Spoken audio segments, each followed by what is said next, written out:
very much retail arbitrage focused. Built our first six figures just off of Walmart pretty much. And that was based on me just getting in, making relationships with those managers, which is something that I've preached. So we got to the point where I would shoot him a text, say, hey, I'm going to head over to the store pretty soon. Do you have anything that's coming out on clearance? Or even better is when he would text me before the clearance items would go onto the clearance shelf. I would meet with him and we would in tandem, he would have his scan gun, scan it. I would scan it with the Amazon sellers app. I can see, let's say after fees and shipping, I can make $10. And I would tell him like, I would need this to be under 6 for it to make sense. And if it was within his budget that he had, he would be able to print off a $6 clearance sticker. You want to get there and you want to make that leap, but if you do it too soon, you might end up just back where you were and thinking that being patient and waiting is what's going to make it worth it long term. I use these terms off your hands or help you out by buying this up because they are given a quota to sell a certain amount of clearance inventory each month, especially towards.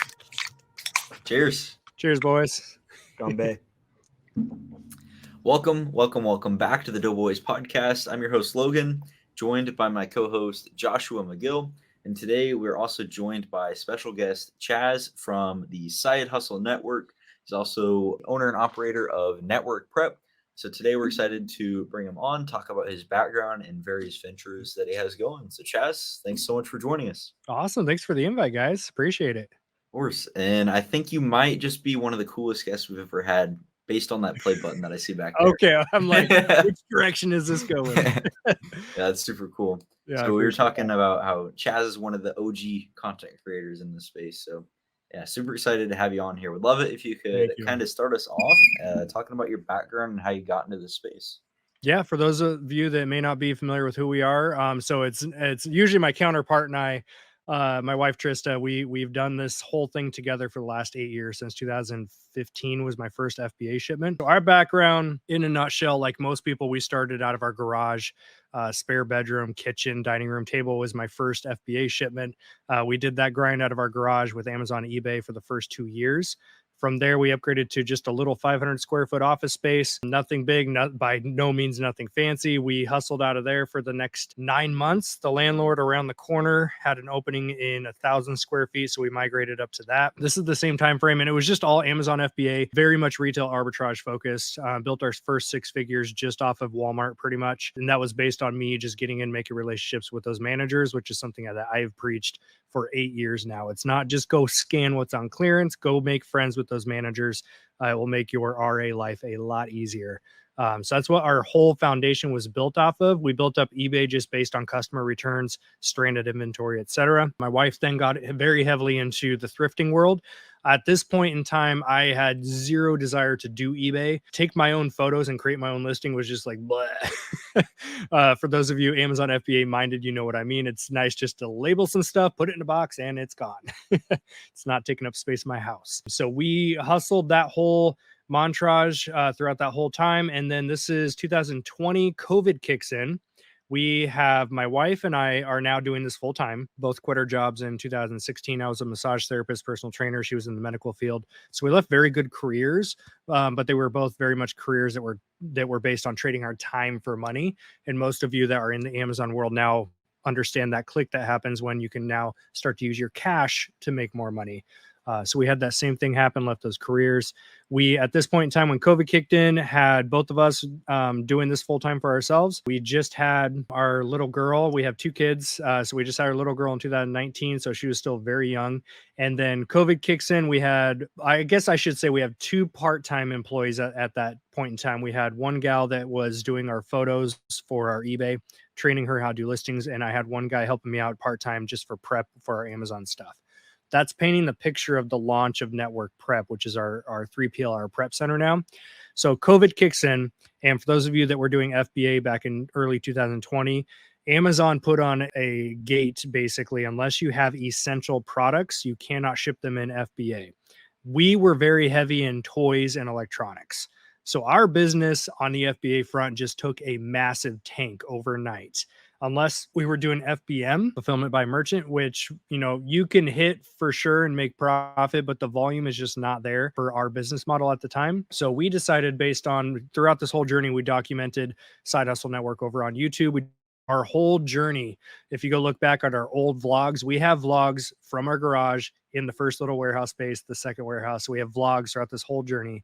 And because of that, throughout the whole COVID, gate that happened, we ended up putting out a post on Instagram and YouTube just saying, hey, we've got some warehouse space. I've now got time to kill because I can't ship in my own FBA stuff. So I was hitting eBay pretty hard.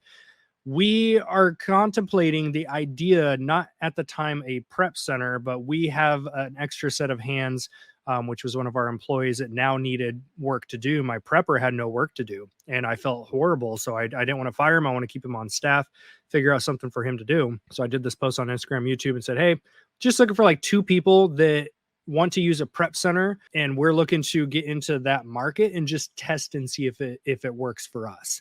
So we had some people reach out, got our first 2 clients on, did their first shipments, and it was just very much rough draft phase for about 3 months.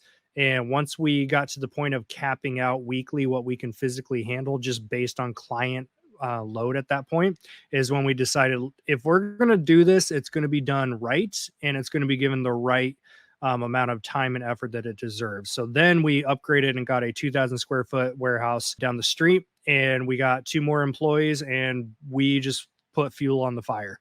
We found a business model that was very successful for us. We had the YouTube following and audience, so we didn't really need to do a whole lot of marketing for quite some time. And that's kind of the baseline of how everything took off, and we just grew from there. Awesome. I want to go back to whenever you said that you and your wife were able to transition out of pretty good jobs into doing this work full time. So a lot of our audience, the viewers, have aspirations to do that same thing. So I'm curious how you were able to get to that point and how you knew that it was time to make that leap. So this is a great conversation now, because looking back, I can connect the dots. I'll tell you what we did, and I'll preface that with don't do what we did. We had to our name, including open credit and savings, $1,500. And we quit our jobs to go all in on this. Do not ever do that. Looking back, it's a double-edged sword because our backs were against the wall financially. We had no choice but to make this work. And so we did. And I will preface too that it wasn't 100% reselling at the time. We did have some YouTube revenue starting to come in. At the time, I believe we were making $500 to $700 a month on YouTube. So that definitely helps supplement and help pay some of the rent, etc. But for the most part, a lot of that was reselling based. Is what we did. So I don't recommend anyone with $1,500 to their name just straight up quit their job. Now I kind of have some guidelines that I teach people, which is you want to have roughly 3x what you are making at your current job. So if someone is bringing in $5,000 a month at their job, $60K a year, then I would highly recommend that your business is bringing in at least 15 to 20K to make sense for it. The problem I've seen firsthand, we've been in this 8 years. We've done a lot of coaching over the years. We've helped a lot of people scale and grow and quit their jobs. And one of the number one mistakes that I saw people do is they quit too soon. So if they saw that their business was making 10K a month, whatever the gross sales in, I'm just referring to like their payouts being 10K a month. So as far as their payouts coming in 10K a month, they're thinking I can totally live on 3K a month. And so they take that 3K out, but that now limits the amount of money that you have to go and reinvest, because in the world of buying and selling, you've got to keep your capital in your business as long as you can to keep flipping it over and over and over. The second you start drawing that out, you are now diminishing what you're able to actually grow your business with. And that was one of our personal mistakes too, is we quit way too soon with way too little in savings. So have a healthy savings account built up. 3 to 6 months worth of expenses is usually what I recommend now for people. Because what happened for us was in our personal reselling business on Amazon, eBay, we had a very slow grind of a growth. You see people with these orange bars year over year, where year one, they make 30K in sales, year two, they make 80K. And then there's this big boost where they go 100K, 200K and above and hit the millions, right? That usually happens because they're not taking a whole lot out of their business. They're putting it all back in and reinvesting. For someone like ourselves, where we quit our jobs too soon, we had to live off of that income. It was my wife and I, and we have 2 kids. So we had to make sure that we ate, we had our bills paid, we had our cars paid, etc. And so we had a very slow growth because we had to take so much out of the business every month. And this is a world of buying and selling. It's never a linear month over month growth. You're going to have slow months. You're going to have busy months. It's going to be this oscillation that happens in your sales. So in the slow months, our personal expenses are pretty fixed, meaning I have to take out 2 or 3 grand or whatever our expenses were at the time, even if I only did 10K in sales for the month, I had to take out 2 or 3 grand to pay ourselves and pay our bills, right? So I highly recommend, if you're looking to transition, have your finances in order. Trust me, I get it. I am ADHD and impatient as much as anyone else is. The excitement level that happens when you think about quitting your job, a lot of people jump way too soon. I've seen it firsthand, and a lot of people just jump right back into their old career because they realize it was too soon. You want to get there and you want to make that leap, but if you do it too soon, you might end up just back where you were and thinking that being patient and waiting is what's going to make it worth it long term. Yeah. Hmm. Yeah. Absolutely. You also mentioned, going back towards the beginning, retail arbitrage and how it was a lot easier because you were able to build relationships with the managers. So, could you talk about what exactly that looked like, maybe what the benefit was, and how you were able to build those relationships? Yeah, it comes naturally. This is going to be where, I've seen ebooks and courses and stuff come out where it's like, here's how you build relationships with managers for retail arbitrage. I personally believe part of it is just going to be personality type. Like, if you are just a very quiet, shy, awkward person, it's going to come off forced if you're going to go make friends with the managers, right? So that aside, it comes naturally in the sense that if I'm scanning clearance, because that's obviously what most of it was back then, was just a lot of clearance stuff. I'm looking for the opportunity to buy more than just a few one-offs. If I see that they have a bunch, and I say a bunch in the sense of, if I see there's more than 10 units of something and I want to buy them all, I'm going to go to the nearest employee I can find. I'm going to ask for the department manager. This is going to vary store to store. I was heavily in Walmart, so I know their system the best. Target, Kohl's, etc., may be a different story. So for Walmart, it's going to vary store to store. Most stores will have a department manager, and the department manager is given a quota for their clearance. This means that, for example, my manager had roughly about $30,000 to play with every month. One of my main ones that I worked with. And we got to the point in that relationship where I first went to an employee. I said, hey, I'm interested in buying in bulk on some of this inventory that you guys are trying to clearance out. Is there a department manager around? Called him over. And some people just hate resellers. You won't get on their good side. I'll just tell you that, especially nowadays. Back in the day, it was a little bit easier. This guy happened to be cool with it. He's like, I told him the situation. Hey, I run an e-commerce business. I do online distribution. I never said I'm just going to flip this on eBay or flip it on Amazon. Terminology can be everything when you're talking to these people. Instead of just saying, I'm a dirty reseller, I want to make a profit on this, right? Use the terms like online distribution. And so, or e-commerce is obviously a huge term nowadays. So ended up telling him, hey, I'm looking to buy a couple of your clearance items. Is there any wiggle room on the pricing if I take all of it off your hands? And I use these terms, off your hands, or help you out by buying this up, because they are given a quota to sell a certain amount of clearance inventory each month, especially towards the end of the month. Just like if you go into a car lot at the end of the month, typically you'll get a better deal on a car because they've got a quota to meet. Same thing with a lot of these department managers. So we got into that relationship just by that initial conversation of, hey, I'm looking to fund my business here with the inventory, and I'm also looking to help you clear out some of this inventory that the store is trying to get rid of.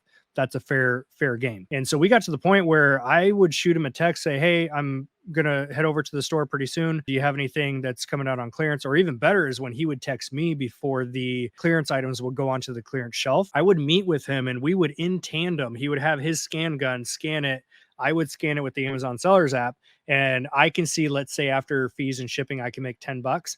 And I would tell him, like, I would need this to be under 6 for it to make sense. And if it was within his budget that he had, he would be able to print off a $6 clearance sticker.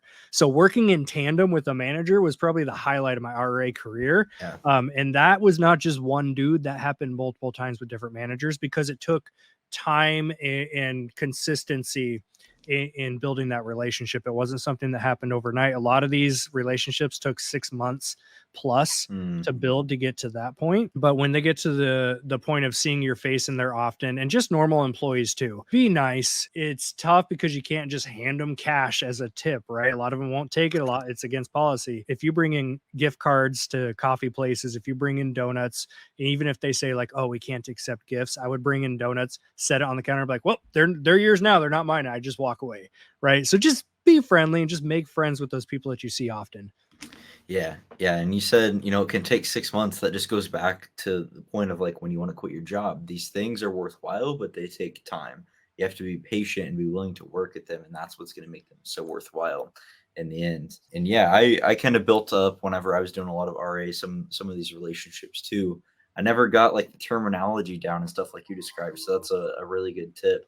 But one of my best relationships ever is it really started because I saw that she had a bunch of extra inventory, kind of talked her through that like you just described. But then afterwards, I went back and gave her a thank you card and a coffee gift card. And moving forward, I could go and just buy cases of that inventory. So, definitely be willing to try to start those relationships.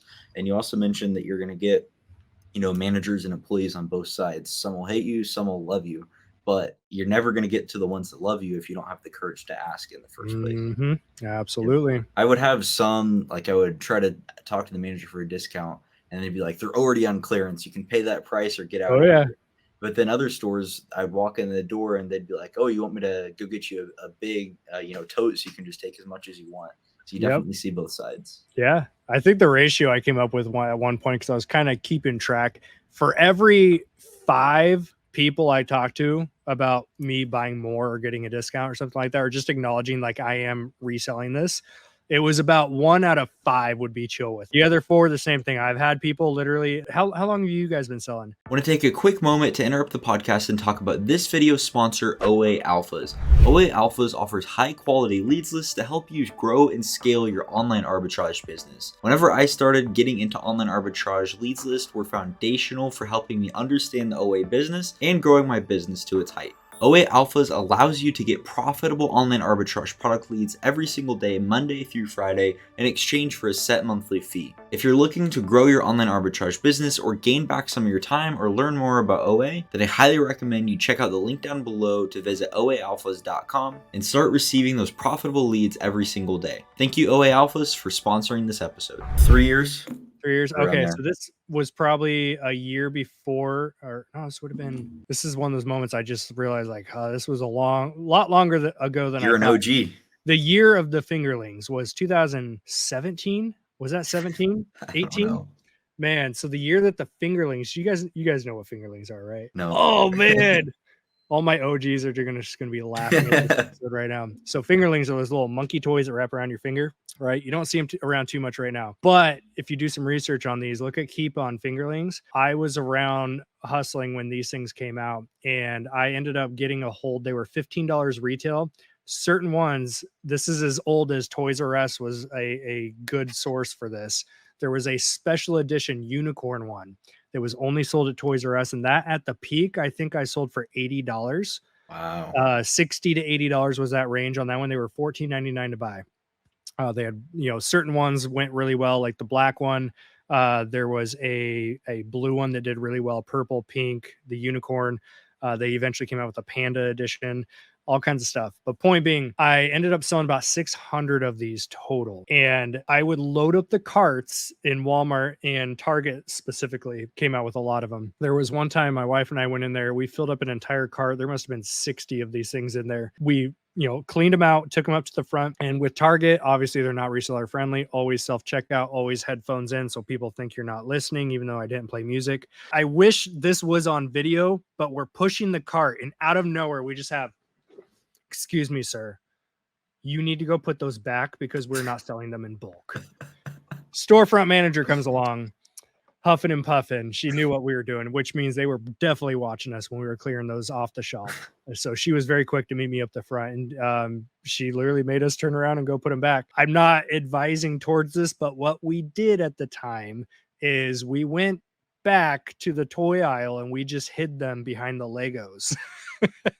And then for the next 3 days individually, we went in to go clear out, 10 at a time under the radar. It's a little shady of a tactic, but that was the OG days, whether people admit it or not. So a lot of employees, managers are going to do that. They're not going to like resellers, and that's fine. You just move on, but still be nice, still keep a smile on your face. Don't fight them. Because if it's a store you're going into, like if you're out of state and you want to be an a-hole to somebody, like that's your deal, right? And you're never going to see them again. But if it's in your area and you're going to be there again, just be nice. Even if they shut you down, just be nice, right? You might eventually get on their good side.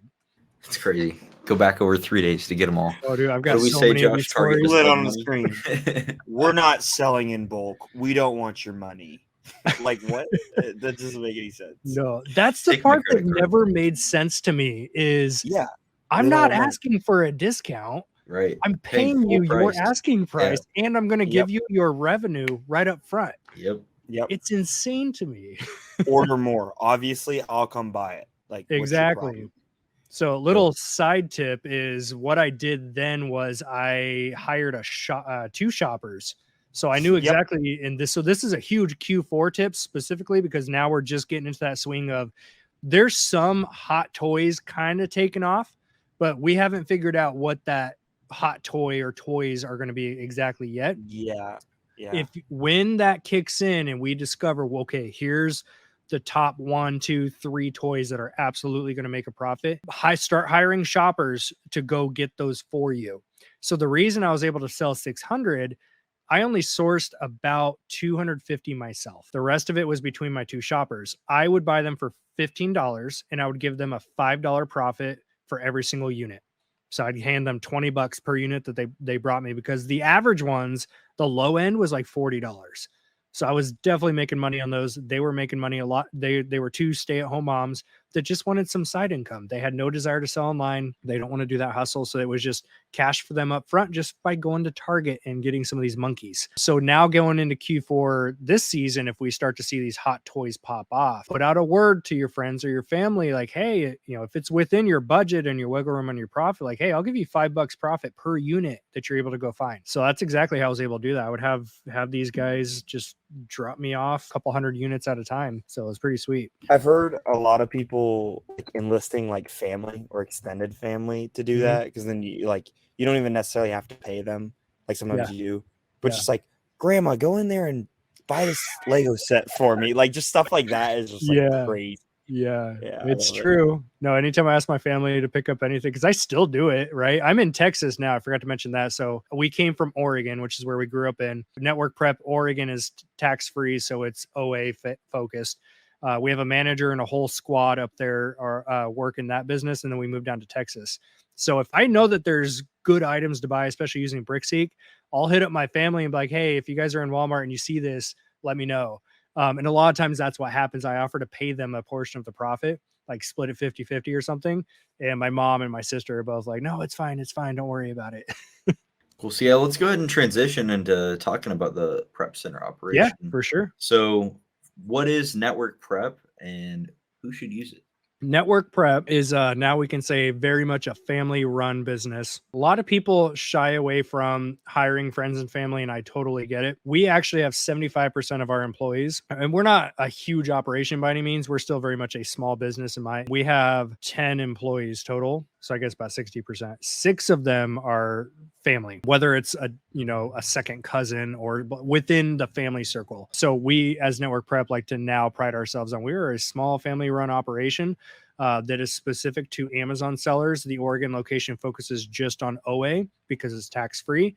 Here in the Texas location, which I'm in now, this is my little corner of the you can see the insulation still on here. This is my little corner I built out in my office space. But we here in Texas are very much focused on people are selling their own brand, so PL and wholesale specific. So yeah, we typically have always catered for the last 3.5, almost 4 years to the Amazon crew, and then now we're also implementing eBay fulfillment, where people can actually ship us their eBay items.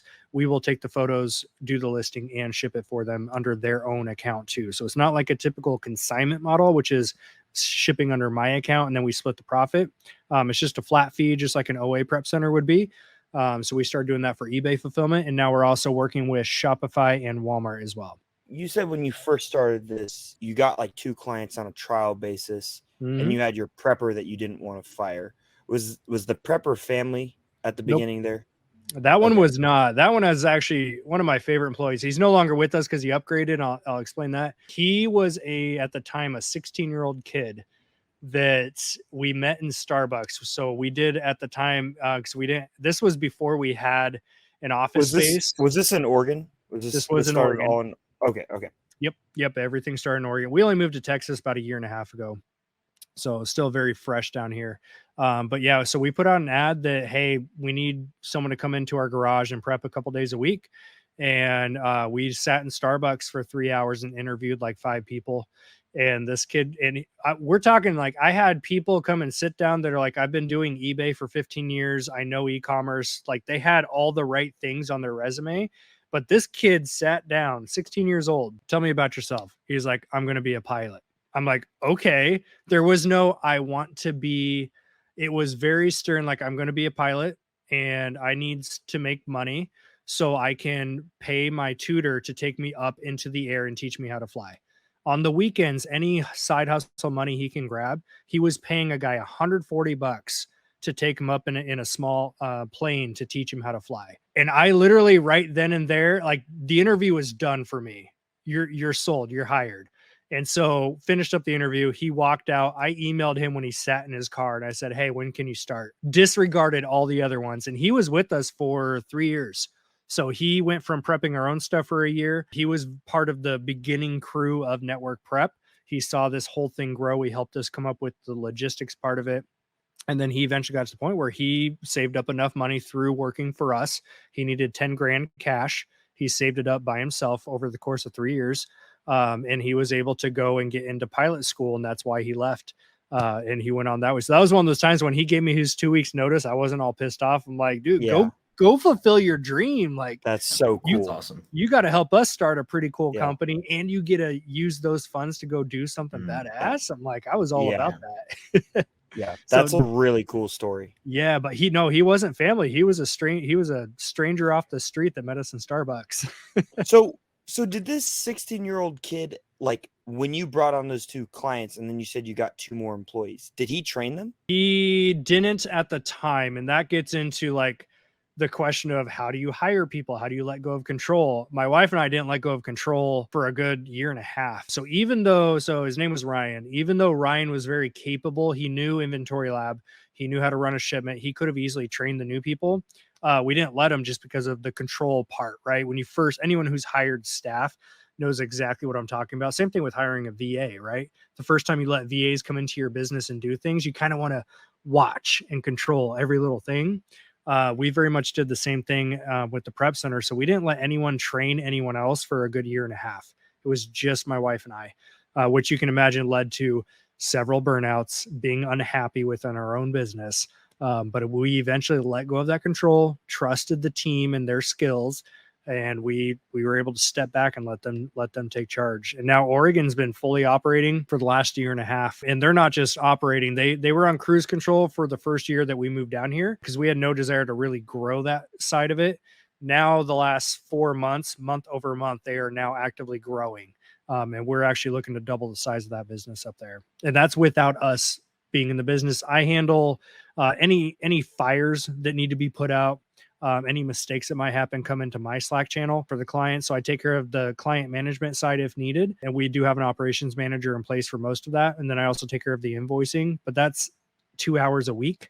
And aside from that, Oregon Network Prep is completely self-sustaining and running itself now. So pretty cool. So at what point would you say someone in their Amazon journey should start working with a prep center? That's a solid question. I actually turn away several clients a week, potential clients a week right now, because they come to us and my first question is always, tell me about yourself, tell me about your business, etc. If you are shipping under 300 units per month, doesn't really make sense for you right now. I know it sucks to prep your own stuff. I know it's not the fun part of the business. I know you just want to go spend your time buying, but you got to prep and ship your own stuff over and over and over until you're doing at least 300 units is where it tends to make sense.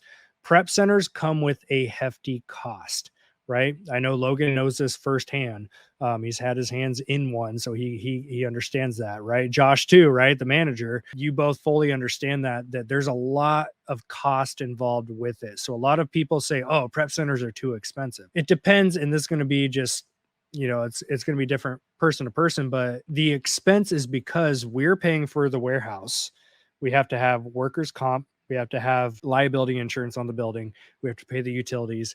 commercial internet and all the commercial utilities are double the price of residential, right? My mind was blown when I saw the first month utility bills. Internet alone, when I set up internet in this building, it was $190 a month. I'm like, what? And then my house is 5 minutes down the road and it was $80. Same company. It's ridiculous. But point being, we have a lot of overhead and expenses as a warehouse, right? And then you get into staffing. That's a whole different conversation, because staffing since COVID, you've got to pay people minimum $17, $18 an hour just for them to be interested in a job. It's crazy how expensive staff can be, right? So when you pay for a prep center and you see $1.50, $1.75, $2 per unit, you might think, wow, that's expensive. But just think about the expenses on the back half, because on that $1.50, the prep center might only be making 50 cents profit per unit, right? So you have to factor a lot of that into it. It's a beast.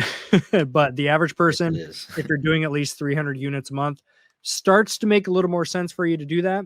And it's also just looking at, if you enjoy prep and ship, why not do it yourself, right? If it's part of the business that you're happy with and you enjoy, go for it. It's more profit in your pocket. But for those that are looking to scale, and you're looking to do 500, 1,000, 2,000 units per month, the scale mindset is where prep centers make sense. If you are the type of seller that you just want to make 5 or 10 grand in sales per month, and that's just your cruise control, that's extra money to pay off your debt, your credit cards, that's extra money to travel with your family with, awesome. Do it yourself, right? Get your friends and family, et cetera, involved. Have a little operation out of your house or your garage.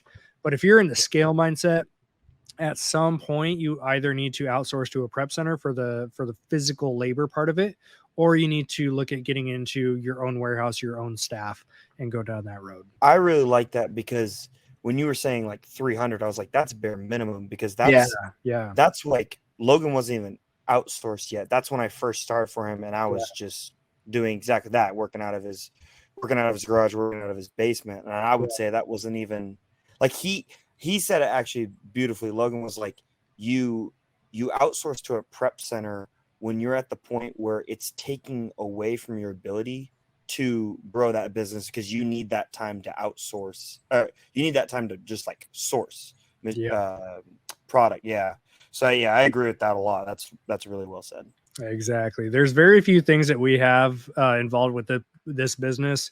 It's capital, it's time, and it's space, right? When you get to the point, usually people are going to run out of capital first, right? Money's tight. Like, I started this whole thing with $500 and a 500 credit score.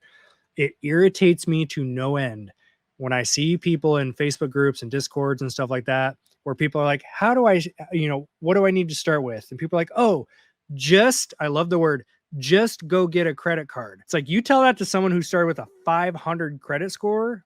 I had a $300 credit card at the time. There's no one giving me a credit card, right? So point being, you run out of capital first. And then once you start to get some cash flow and start to get the hang of this, and you're buying good stuff and you're flipping it and you're rotating that over and over, then you start to run out of space. And then when you start to run out of space, it's okay, now I'm going to run out of time. Usually that's kind of working together as the time and space thing. So when you start to, like you said, cap out on your time and your space and your sanity, that's a fourth one. If you're stressed to no end, I'm not interested in any business model that I need to be stressed all the time to build. I've been down that road, hence the name Side Hustle Network. Like, I actually am thinking about rebranding, because we're no longer about side hustle mentality. We were back in the day. We had no choice. We had to build side hustles to make this shit work. We are now in a mindset of like, I'm interested in a stress-free, efficient business built on systems and my team that can run it. So those are kind of those three things to factor in with you as a seller. Is your capital is usually going to run out first. You're going to run out of space, and you're going to run out of time. That's when things like prep centers and softwares and repricers, you start to make decisions on what can help offload that for you. And if anyone watching is looking for a prep center, highly recommend Network Prep. They're very reputable in the space. I know a lot of people that have worked with Chaz and have been very, very pleased. So we'll link the website down below so you can check it out and learn more. Yeah, Chaz, where else can people connect with you online? Yeah, you can find us over at the Side Hustle Network on Instagram. I've got a TikTok I don't really use too much, and then YouTube at Side Hustle Network as well. Awesome. Chaz, thank you so much for joining. Viewers, thanks for watching. See you on the next one. My pleasure. Thanks, guys.